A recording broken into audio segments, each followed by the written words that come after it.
Foreign ministers of the G8 countries have condemned North Korea's threats and nuclear ambitions. The country is preparing to mark the birthday of its founder Kim Il-sung next week with a flamboyant show of military strength. The neighbouring south says the communist state already has 5 medium-range missiles on its east coast that it could fire off at any moment.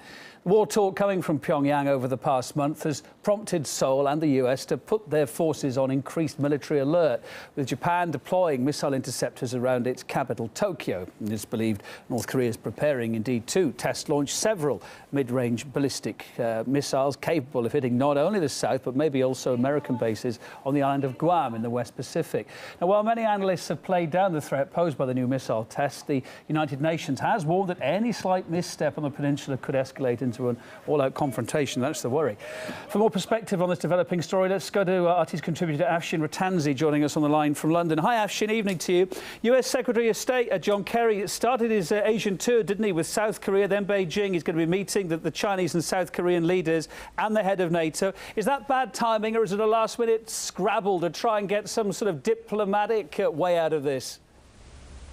Well, of course, we have had the G8 foreign ministers meeting here in London, and I have to say it's quite surprising, arguably, that both Russia and China seem to be in step with the Americans. We've got to remember there are missile tests going on in Britain, nuclear missile tests. I don't see anyone trying to sanction Britain.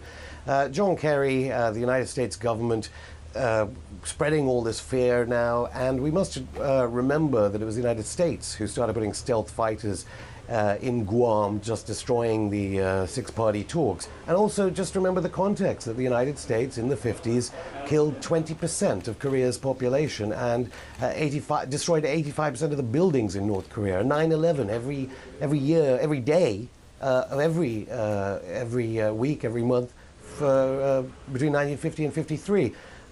This is a situation that's getting out of hand, and all it takes is a phone call from President Obama to cool it down. Wonder why it's not happening. As you say, the G8 foreign ministers today condemned all that, but they didn't offer any solution either, did they?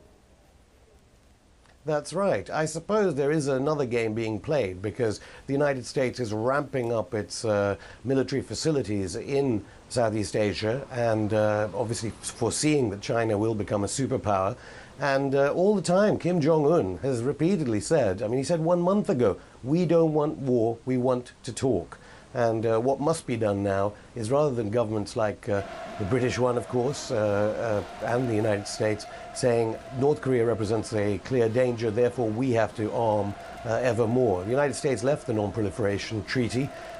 Britain isn't obeying by the spirit of the Non-Proliferation Treaty, of which it's a signatory.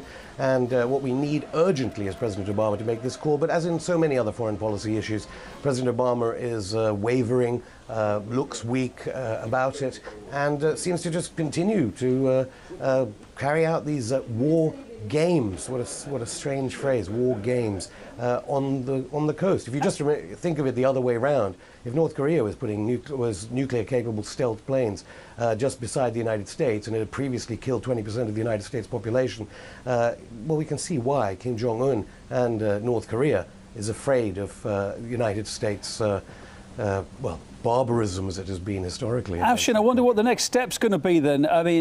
What's the likelihood that North Korea will come to the negotiating table? Maybe it'll happen, but what if it doesn't?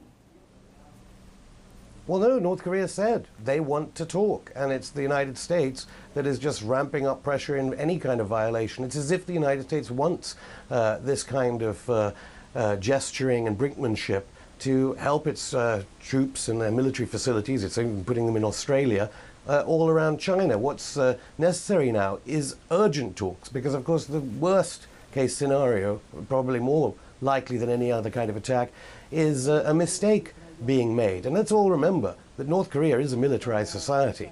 Any bombs it sends to South Korea in highly urban populations will kill lots of people. As for any retaliation against North Korea, well, the United States bombed most of it in the 50s, and they have underground tunnels. The effect on North Korea of any bombing campaign will not be nearly as bad as that on the South. Afshin, is there an argument to be made that North Korean regime is actually justified thinking that nuclear weapons are the best chance that they're going to have to stay in power?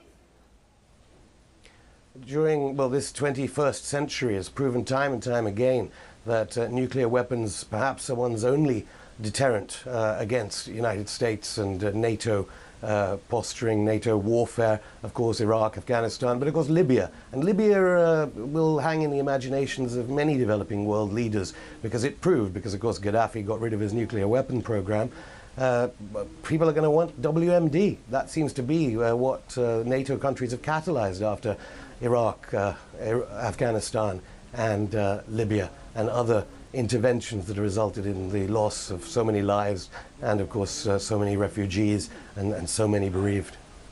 Many analysts believe that China is key to solving this current standoff. How much influence these days now does Beijing really have over the north, and how well are they getting on is the big question. Yeah, there's a lot of speculation about that because, of course, China has completely changed its position in recent months. And so you have all sorts of analysts talking about North Korea, this secretive society that not many people are privy to knowing about, unless you're perhaps a basketball player.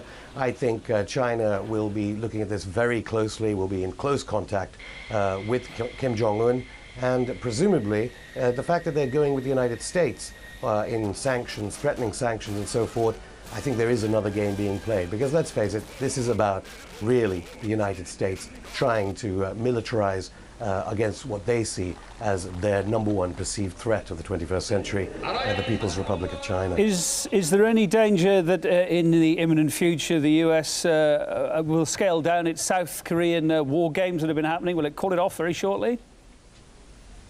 I don't think they will, and we've got to remember the United States were the people in the first place after 1945 that split this nation. They didn't want Kim Jong-il, the man they'll be celebrating next week in North Korea, to win a democratically elected election. And in 1948, they put all the bases. They're occupying South Korea, as well as Guam. And what they want to do is force their presence in that region. And President Obama, lobbied heavily by the arms companies, and I've got to say, arms companies, even in Britain, will be benefiting greatly by all this news talk of a perceived North Korean threat, because everyone can upgrade their armories, let alone, as I said, upgrading nuclear weapons of mass destruction in violation of any type of interpretation of the Non-Proliferation Treaty, of which, of course, Iran is a member. But again, they're talking about nuclear weapons. As I said, Britain, Afshin, we're getting nuclear weapons here upgraded. No sanctions against this country. Still a lot of questions whether North Korea has actually got the capability to put a nuclear warhead on a missile, to make it small enough to go on a missile with the missiles they've got. But there is a lot of thought that maybe over the next 5 days or so they will try and launch maybe these mid-range ballistic rockets. If that happens on the anniversary of Kim Il-sung, which is when they kind of like to do this every year, what do you think the reaction is going to be? Yeah, that's right, Kim Il-sung. Well, the reaction will be perhaps more sanctions, and of course that is a spiral. Because if more sanctions or worse, what the worry is, could there be anything worse? Could there be a military retaliation over it, do you think? Obviously, I can't speculate entirely into the minds of the uncle and aunt, reputedly, of Kim Jong-un, who are basically running things, according to some intelligence analysts.